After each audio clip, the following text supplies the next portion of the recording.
Assalamualaikum. Waalaikumsalam. Monggo pinangga Ibu sekedap nggih pentole tak tutup.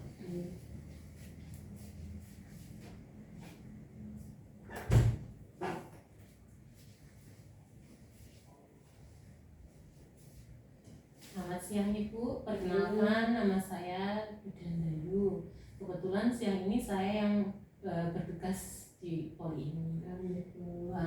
Maaf sebelumnya dengan Ibu siapa? Ibu Ari, Bu. Ibu Ari. Ibu Ari umurnya berapa, Bu? 20 tahun. 20 tahun.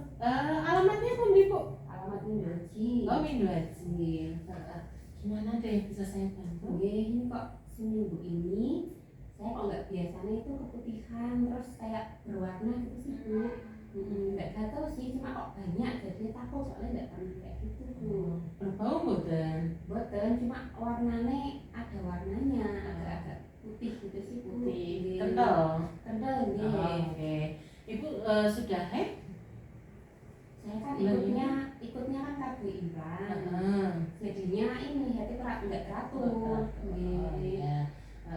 Ini dilihat dari bentuknya keputihan ini, kemungkinan masih normal, bukan suatu penyakit, tidak apa-apa. Keputihan itu terjadi karena bentuknya masih bening, putih, nggak berbau, nggak gatal.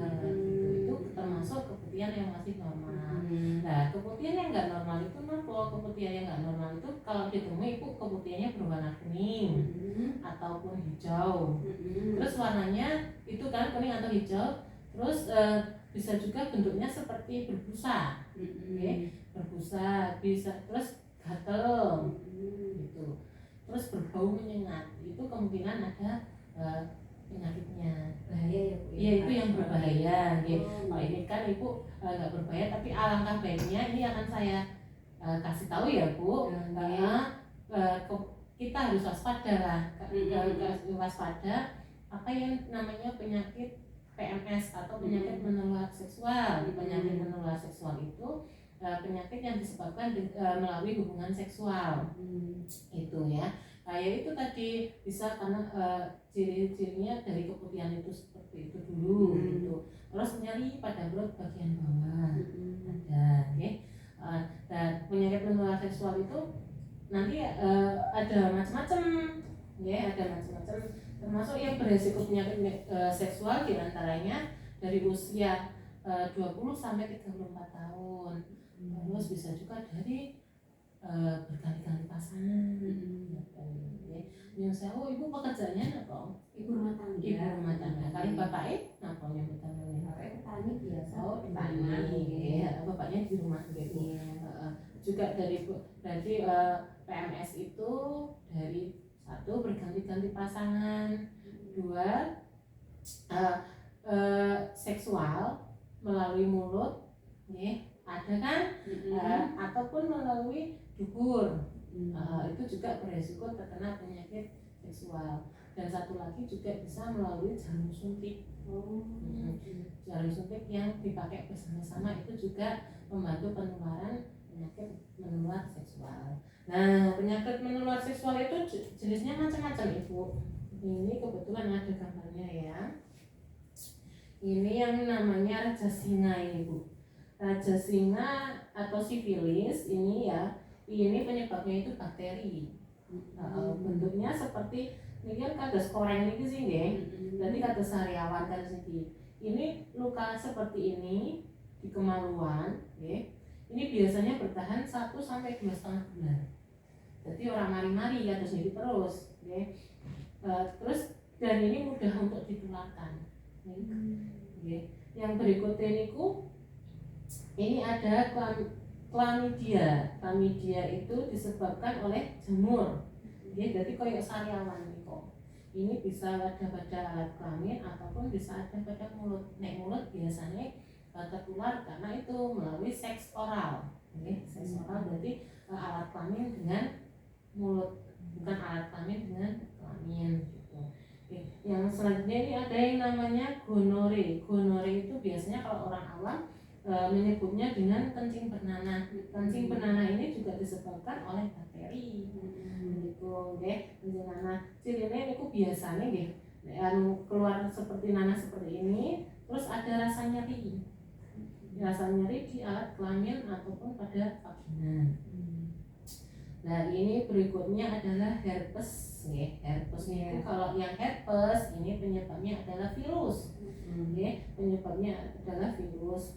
Nah, ini ada lagi yang namanya jengger ayam atau juga kutil kelamin, ini juga disebabkan oleh virus. Gambarnya kok mengerikan.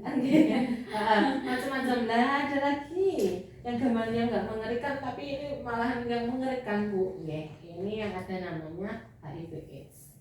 HIV/AIDS itu juga disebut ini penyebabnya dari virus. Nah, penyebarannya biasanya melalui bisa dari darah, berarti darah dan air susu. Jadi seorang ibu yang masih hamil bisa menurunkan HIV-nya ke anaknya. Menular, bisa melalui darah, air susu, juga cairan vagina. Air mani juga bisa, dan bisa juga tadi melalui jarum suntik. Jadi gini, HIV tidak hanya HIV sih, semua penyakit menular seksual itu bisa dicegah. Ya, yang namanya wanita itu harus antisipasi ya Bu.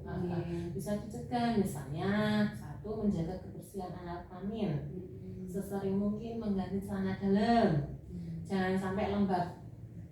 Kalau lembab, celana yang lembab itu mempercepat proses berkembangnya bakteri. Terus pengkali bisa ada yang namanya ya kayak imunisasi itu loh Bu. Ada. Kalau ibu mau nanti di klinik ini juga menyediakan ada imunisasi pencegahan seperti itu. Nah, terus jangan pernah berganti-ganti pasangan.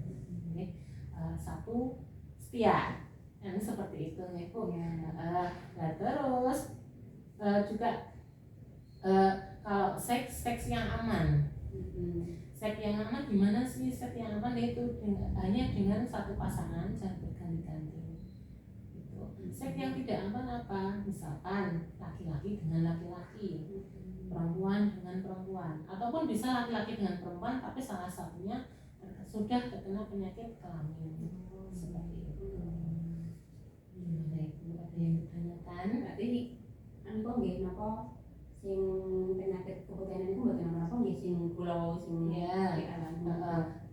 kalau dari hasil ini insya Allah tidak apa-apa, masih normal karena teksturnya masih keputihan biasa, tidak berbau dan tidak berwarna serta tidak gatal. Berarti itu aman. Pokoknya nanti seumpamanya ibu mencurigai keputihan, ada bau, ada gatal, itu palang periksa. Nah terus lho nggih paham. Pokoknya jaga diri, hati-hati soalnya penyakit menular seksual itu gampang penularannya.